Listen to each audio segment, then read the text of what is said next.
Hello everyone, welcome to my channel Vanshian fan fiction.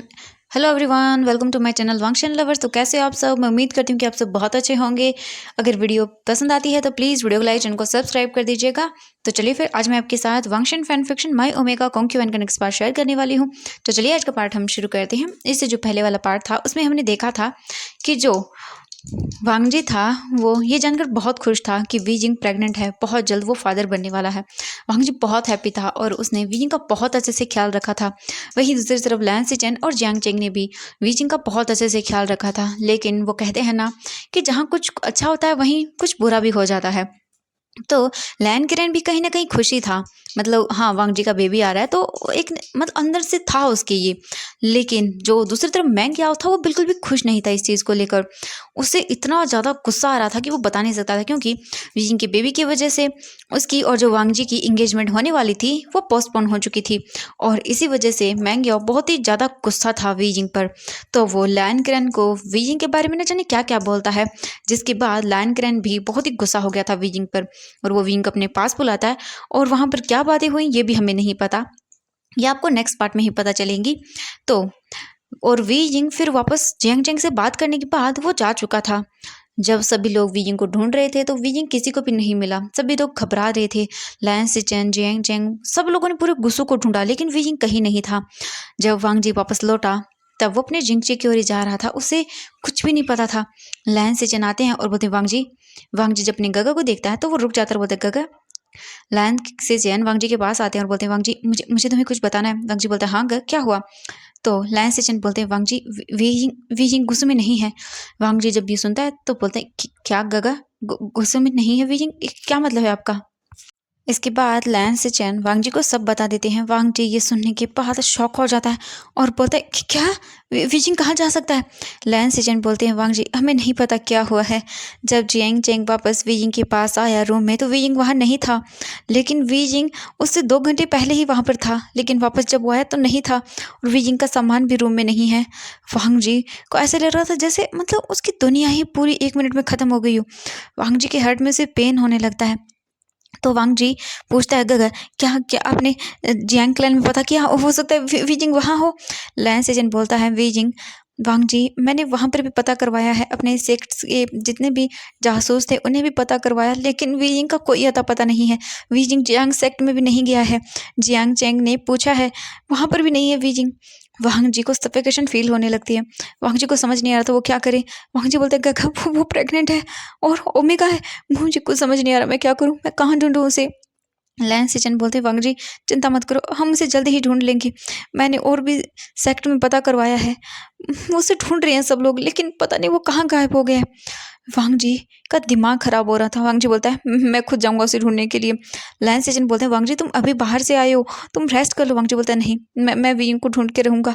मेरा weighing किस हालत में होगा मुझे मुझे कुछ भी समझ नहीं आ रहा है। लैन सिचन बोलती वांग जी वो ठीक होगा, प्लीज शांत हो जाओ। वांग जी को समझ नहीं आ रहा था वो क्या करे। वांग जी जाने वाला था लेकिन लैन सिचन किसी भी तरह से उसे रोक लेते हैं, क्योंकि इस हालत में वांग जी का बाहर जाना बिल्कुल भी सेफ नहीं था। तो वांग जी को वो नहीं जाने देते हैं। बहुत मुश्किल से वांग जी रुकता है। वांग जी जिंगशी में था और वो पूरी जिंगशी को देख रहा था और कंटिन्यूसली वांग जी की आंखों से आंसू आ रहे थे। और वो बोल रहा था वीजिंग तुम कहाँ चले गए हो ऐसे मुझे छोड़कर? वीजिंग तुम जानते भी हो मेरी क्या हालत हो रही है इस वक्त। वीजिंग प्लीज़ वापस आ जाओ वीजिंग। वांग जी बहुत ही बुरी तरह से रो रहा था और वो बोल रहा था। वांग जी फिर देखता है और वो जल्दी से अपनी अलमारी को ओपन करता है और उसमें से वही रेड रिबन निकालता है और बोलता है मैंने मैंने कितनी मुश्किल से तुम्हें ढूंढा था और तुम फिर से गायब हो गए। वांग जी लिटरली उसके हार्ट में पेन हो रहा था। मतलब कोई अगर देखता तो साफ साफ बता देता कि वांग जी कितना टूटा हुआ है इस वक्त। वांग जी बोलता है नहीं वी, मैं तुम्हें ऐसे नहीं जाने दूंगा। मैं मैं तुम्हारे बिना नहीं रह सकता वी। मुझे पता है तुम बिना मुझे बताए या फिर कुछ भी किए ऐसे नहीं जाओगे, कुछ तो हुआ है और मैं ये पता लगा के रहूँगा। वांग जी फिर अपने आंसू को वाइप करता है, उस रेड रिबन को वो अपने हाथों पर बांध लेता है, अपने हाथ पर जहाँ पर मतलब। और फिर वो उठता है, अपनी बीचन को लेता है और अपना कुछ सामान लेता है और फिर वो वहाँ से निकल जाता है जिंगशी से। और जाने से पहले वांग जी एक लेटर लिख कर जाता है ताकि उसके गगा को पता चल जाए वांग जी जाने से पहले मतलब जो सोल्जर्स थे वहाँ पर गार्ड किए हुए थे उन सबसे बात करता है, तो और पूछता है उनसे कि क्या क्या हुआ था इन 2 दिनों में। तो वो गार्ड बता देता है कि एक गार्ड वांग वी जिंग को एक बार बुलाने के लिए गया था, क्योंकि गुरुजी लैन ने विंग को बुलाया था। और फिर जब वो वापस निकले थे तो वो गार्ड बताता है कि वो बहुत ही दुखी थे, वो अपनी आंखों में आंसुओं को छुपा रहे थे। वांग जी समझ गया था कि कुछ तो अंकल ने जरूर किया है। वांग जी फिर कुछ भी नहीं बोलता, फिर वो सीधा अपने अंकल के रूम में जाता है और नॉक करता है। लैन किरण बैठा हुआ था और वो कुछ सोच रहा था। उसे भी पता चल गया था कि वीजिंग गायब है, लेकिन उसे इतना फर्क नहीं पड़ा था। वांग जी नॉक करता है तो लैन किरण बोलता है अंदर आओ। वांग जी जाता है और बोलता है अंकल, आपने वीजिंग से क्या कहा था कल? लैन किरण देखता है वांग जी को और बोलता है मैंने उससे कुछ नहीं कहा था। वांग जी बोलता है नहीं, वो ऐसा नहीं है वीजिंग, वीजिंग ऐसे मुझे छोड़कर कभी नहीं जाएगा, और वो गया है तो इसका मतलब है कुछ तो हुआ है। क्या आपने कुछ किया है? लैन किरण बोलता है वांग जी तुम ये क्या बोल रहे हो? वांग जी बोलता है गग अंकल मैं अच्छे से जानता हूँ और मुझे पता है वीजिंग ऐसे मुझे छोड़ के जाने वालों में से नहीं है। अगर आपने कुछ भी किया होगा तो फिर देख लीजिएगा। ये बोलकर वांग जी वहाँ से चला जाता है। इसके बाद वांग जी फिर वो वापस जिंगशे में आता है, जो उसका सामान था वो वापस लेता है और वो उस लेटर को भी रख देता है जो उसने लिखा था टेबल पर, और फिर वो जिंगशे को बंद करता है और फिर वो वहाँ से चला जाता है। जाने से पहले वांग जी एक बार जिंगशी को देखता है और वो गुस्से से निकल जाता है विंग को ढूंढने के लिए। वहीं दूसरी तरफ हम विंग को देखते हैं। जंगल के अंदर एक पेड़ के नीचे वीजिंग बैठा हुआ था और बहुत ही ज़्यादा रो रहा था। वीजिंग के पास उसका कुछ सामान था, उसकी तलवार थी जो उसकी थी, उसे वो लेकर बैठा हुआ था और रो रहा था। वीजिंग के हर्ट में पेन था। वीजिंग बार बार बोल रहा था I am sorry लंजा, I am sorry, मुझे मुझे ऐसे नहीं आना चाहिए था, लेकिन लेकिन मैं नहीं रुक सकता था। उसके बाद जो उसने कहा मुझसे हैंडल नहीं होता, और मैं नहीं चाहता मेरे बच्चे को सब लोग वो सब कहें। वीजिंग अपनी आंखों को बंद कर लेता है, फिर वो उठता है और बोलता है नहीं, मैं नहीं रुक सकता, मुझे मुझे आगे बढ़ना होगा। फिर वीजिंग अपने सामान को लेता है, अपने विजन को लेता है और वो वहाँ से चलना शुरू कर देता है। हम वांग जी को देखते हैं जो कि वीजिंग को ढूंढ रहा था इधर से उधर। अब मॉर्निंग हो जाती है।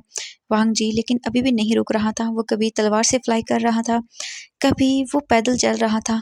और मॉर्निंग होते ही लैन सीजन जब वांग जी के रूम में आते हैं तब वो देखते हैं जिंगशी बंद है।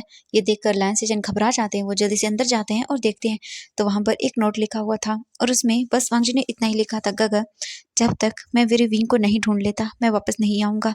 ये देखकर लैन सीजन वहीं पर बैठ जाते हैं और रोने लगते हैं।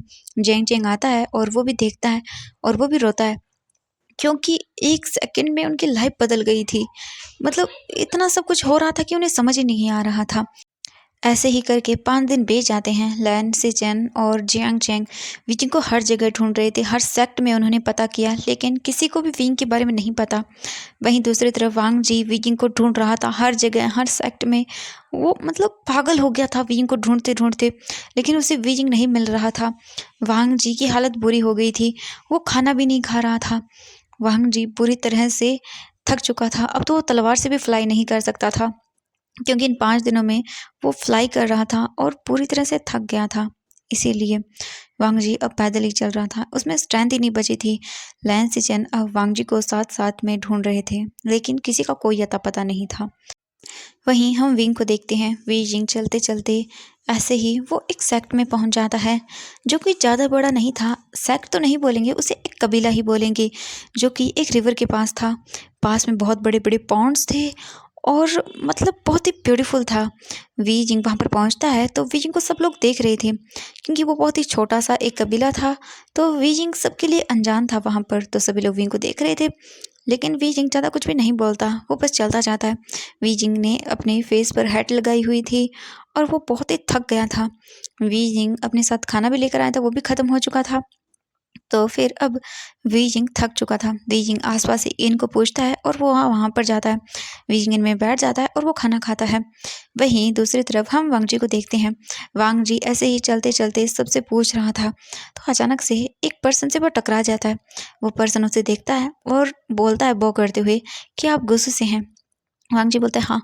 वांग जी फिर उसे पूछता है तो वो पर्सन बोलता है हाँ, शायद मैंने ऐसे एक पर्सन को देखा है, शायद 2 दिन पहले वो यहीं से जा रहा था, वो एक एंड में रुका था। वांग जी ये सुनता है तब वो बहुत ही मतलब होपफुल नज़रों से उसे देखता है।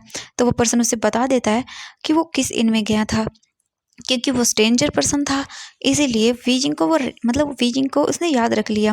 वांग जी उस इन में जाता है और पता करता है, तो उसे पता चलता है कि वीजिंग यहाँ पर रुका था एक नाइट को। वीजिंग वांग जी जब उस रूम में जाता है तो उसे वीजिंग की ओमेगा सेंट आती है और वांग जी समझ जाता है हाँ। फिर उसके बाद वांग जी उससे पता करता है तो वो उसे बताता है कि वो पर्सन फिर शायद बाद में चला गया था यहाँ से। वांग जी फिर वहाँ के आसपास के लोगों को पूछता है, तो वांग जी को पता चलता है कि वी जिंग जो यहीं पास में एक फॉरेस्ट है उधर चला गया था। वांग जी भी फिर उस फॉरेस्ट में चला जाता है। वांग जी आगे बढ़ रहा था और वो विंग को ढूंढता जा रहा था, वहीं वी जिंग उसी इन में रुका हुआ था। नेक्स्ट मॉर्निंग को वी जिंग उस इन से निकल जाता है और फिर से अपनी जर्नी शुरू कर देता है। वी जिंग को नहीं पता कि वो अब कहाँ जाएगा। वांग जी वी जिंग को वहीं ढूंढता जा रहा था और वहीं वी जिंग ऐसे ही भटक रहा था दर बदर। उसकी भी हालत खराब हो रही थी, क्योंकि अब वीजिंग के पास ना ही तो पैसे थे और ना ही अब उसके पास खाना था। वीजिंग पूरी तरह से अब थक चुका था। वो पूरे एक मंथ से ऐसे ही भटक रहा था।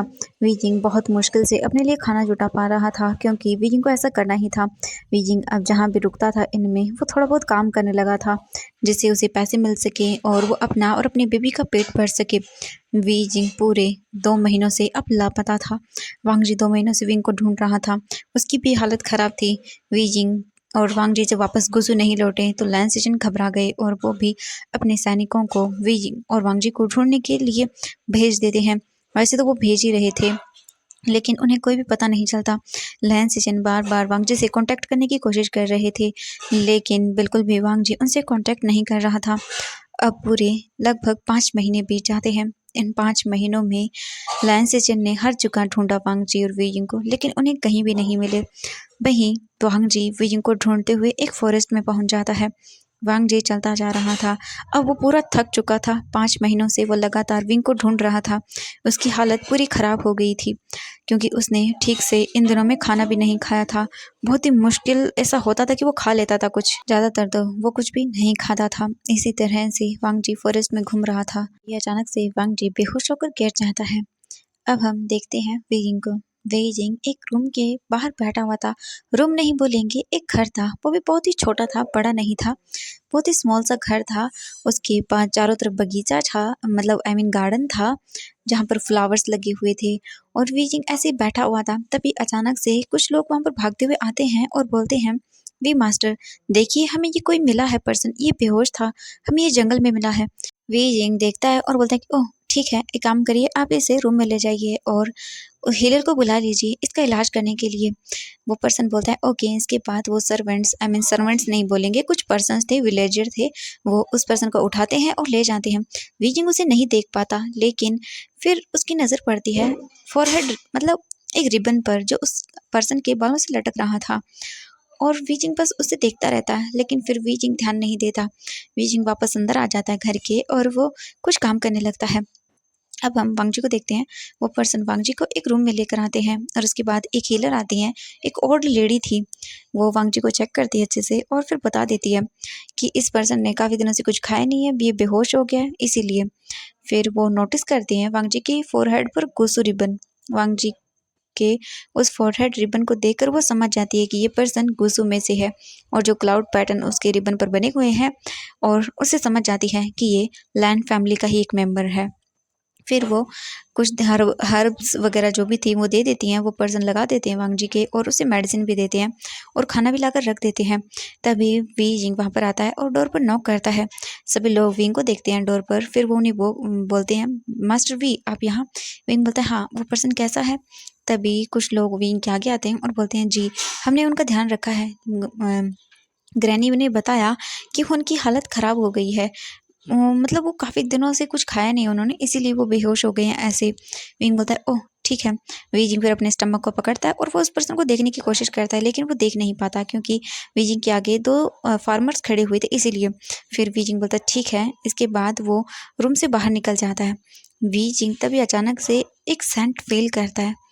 वीजिंग जैसे ये सेंट फील करता है तो वो रुक जाता है, क्योंकि वीजिंग इस सेंट को अच्छे से पहचानता है। वी जिंग का स्टमक अब बड़ा हो गया था क्योंकि वी जिंग अब 6 मंथ प्रेग्नेंट था, इसीलिए वी जिंग का स्टमक बड़ा बड़ा दिख रहा था और वी जिंग अपने स्टमक पर हाथ रखे हुए था, यानी बाहर निकला हुआ था थोड़ा। वी जिंग हाथ रखता है और वो फिर जाता है और उन पर्सन को साइड करता है। वी जिंग देखता है और उसकी आंखों से आंसू गिर जाते हैं। वी जिंग वहीं नीचे घुटनों के बल बैठ जाता है और बोलता है, लंजा, ये तुम्हारी हाल कैसे कैसे। वी जिंग से बोला भी नहीं जा रहा था। वी जिंग को जब वो लोग ऐसे देखते हैं तब बोलते हैं, मास्टर वी वी क्या हुआ आपको। वी जिंग धीरे से उठता है और वो वांग जी के पास जाता है और वांग जी के फेस को देखता है। वांग जी का फेस पूरा पेल पड़ चुका था। वी जिंग की आंखों से कंटिन्यूसली आंसू बह रहे थे। वी जिंग रो रहा था बुरी तरह से। वी जिंग को हर्ट हो रहा था वांग जी को ऐसे देखकर। कुछ देर के बाद वी जिंग ऐसे ही बैठा रहता है और रोता रहता है। वी जिंग से वो लोग कुछ भी नहीं पूछते हैं क्योंकि उन्हें वी जिंग की हालत देखकर शायद कहीं ना कहीं समझ रहे थे कि ये पर्सन वही है। वी जिंग कुछ भी नहीं बोलता है, वो चुपचाप बैठा रहता है। वो जो हीलर ओल्ड लेडी थी वो विंग को देखती है और बोलती है, बेटा वी, देखो इनकी हालत अभी बहुत ख़राब है। इन्होंने बहुत दिनों से कुछ नहीं खाया है और ये बहुत वीक हैं, इसीलिए इन्हें आराम से इन्हें आराम करने दो। ये आराम करेंगे तो ये ठीक हो जाएंगे और उठें तब इनके लिए खाना है। बीजिंग बोलता है, आप चिंता मत करिए।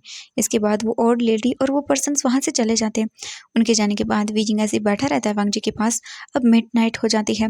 बीजिंग बैठा हुआ था और वो ऐसे ही बैठे बैठे ही सो गया था, वहीं नीचे सर रख कर वांग जी के जो बेड था उस पर ही। वी जिंग ऐसे ही सो जाता है। तो फिर मिडनाइट के टाइम वांग जी की धीरे धीरे आइज़ ओपन होती हैं। वांग जी अपने आइज़ को ओपन करता है और वो देखता है चारों तरफ। वांग जी को कुछ भी नज़र नहीं आता। वांग जी कंफ्यूज हो जाता है और बोलता है, मैं तो फॉरेस्ट में था, यहाँ कैसे आया। वांग जी उठने की कोशिश करता है लेकिन उसकी पूरी बॉडी में उसे पेन होता है और वो बिल्कुल भी उठ नहीं पाता। वी जिंग फिर अपने फेस को धीरे धीरे वांग जी फिर धीरे धीरे अपने फेस को टर्न करता है, तब उसे फील होता है कुछ। वांग जी देखता है तो उस पर्सन का फेस जैसे वांग जी देखता है तब वो सरप्राइज हो जाता है और बोलता है, वी।